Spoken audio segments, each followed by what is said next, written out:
J'ai été agressé à Paris et ça a sauvé mon couple. J'habitais avec une fille à Paris et on sortait assez régulièrement et c'est vrai que parfois je la laissais rentrer seule.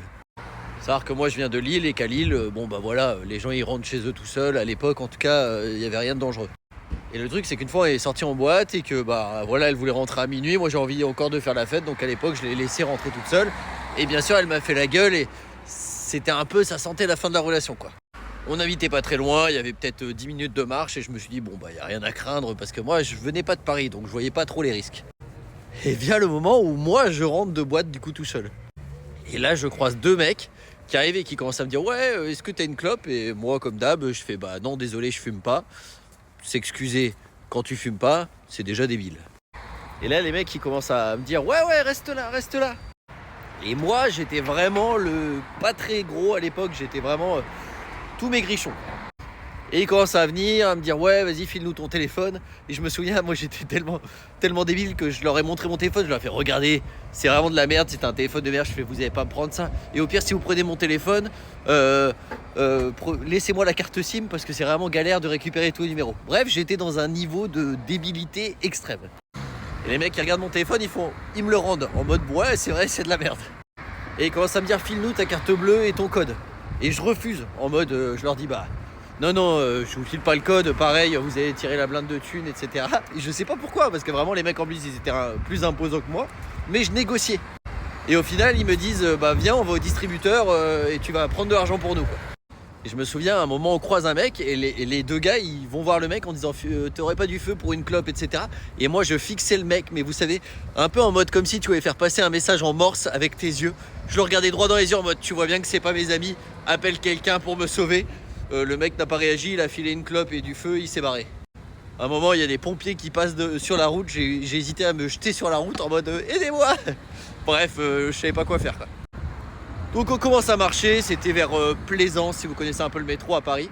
Et il m'amène dans une petite supérette déjà pour leur acheter de l'alcool. Et même par principe, hein, je vois le mec qui est dans la supérette, qui était plutôt baraque, et je commence à le regarder droit dans les yeux en mode tu vois bien que c'est pas mes amis. Le mec ne réagit pas. Il faut savoir qu'ils avaient des bouteilles en verre de bière et il y en avait une qu'ils avaient éclatée pour me menacer un peu. Et à un moment, il y en a un des deux qui pose sa bouteille éclatée par terre, vous savez. Et je me dis, bah trop bien, il en reste plus qu'un, c'est déjà moins dangereux. Sauf qu'il y a son pote à ce moment-là qui fait demi-tour, qui récupère la bouteille en verre et qui lui fait à son pote, il lui fait ouais, de toute façon, toi, t'as pas les couilles de passer à l'action s'il faut passer à l'action. Et là, je me suis dit, ok, ce mec-là, ça a l'air d'être un gros débile. Et s'il doit m'agresser et faire un truc violent, genre hardcore, il le fera juste pour faire le malin devant son pote. Et du coup, je me suis un peu dit, j'ai respecté tout ce qu'ils veulent, quoi. Et donc, il m'emmène au distributeur. Et puis, bah, je tire de. Alors, je tape le code, mais vous savez, je tape le code en mettant mes 10 doigts sur les chiffres pour pas qu'ils puissent voir le code. Eux, ils essaient de regarder, mais bon, ils captent rien, quoi.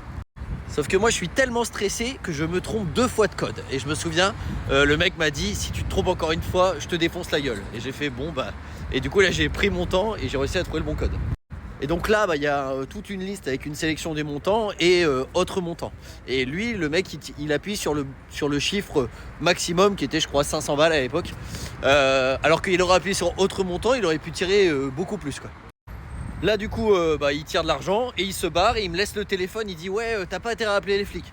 Bon bah moi d'abord je suis un peu déboussolé, j'arrive plus à trouver le numéro etc des flics, je vais voir un inconnu dans la rue en disant ouais c'est quoi le numéro des flics. J'appelle les flics, histoire débile encore.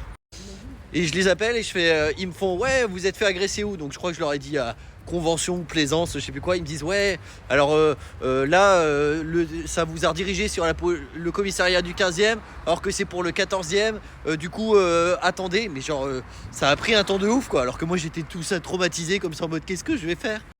Là du coup je vais porter plainte, il me file une sorte de listing avec plein de visages de plein de personnes en me disant essayez de le reconnaître mais moi j'étais tellement trauma que j'arrivais pas à reconnaître, je me souvenais plus quel vêtement il portait tellement je sais pas j'étais dans un autre monde. Puis après tout ça, je rentre enfin chez moi avec là où il y a ma copine qui m'attendait. Et elle était debout. Et je pense que vraiment, elle était prête à me dire écoute, Yvain, c'est terminé, mieux vaut que ça se termine, voilà, ça a pu. Sauf que moi, quand je suis rentré, je lui ai dit je me suis fait agresser. Et là, Et ben du coup elle m'a fait ah ouais qu'est-ce qui s'est passé etc. Et toute la partie engueulade etc c'est terminé parce qu'elle était plus en mode mon pauvre entre guillemets je vais t'aider quoi. Et au final on est resté ensemble. Bon on s'est quand même séparés au bout d'un moment mais en tout cas ça a sauvé la relation sur un petit moment en plus quoi. Et pour la petite histoire en fait vu que les mecs vu que j'ai porté plainte etc. la banque elle m'a remboursé des 500 balles qui m'avaient tiré parce qu'en fait ils avaient les vidéos de la caméra. Et voilà, en fait, t'as une assurance et quand ils tirent de l'argent comme ça et qu'ils voient que c'est des mecs qui sont pas tes potes, en tout cas, ils m'ont remboursé. Donc, prenez pas de risque. Hein, si un jour on vous demande de tirer de l'argent, tirez de l'argent. Prenez-vous pas la tête à essayer de faire les héros. Ça sert à rien. Et si je vous parle de ça, c'est parce que j'ai un spectacle qui s'appelle Pas courageux, qui parle du courage, des peurs et des phobies, où je raconte plein d'anecdotes un peu comme ça, de manière un peu originale et drôle. Je joue un peu partout en France, donc n'hésitez pas à cliquer sur le lien si vous voulez me voir en spectacle. Allez, bisous! Et faites attention à vous.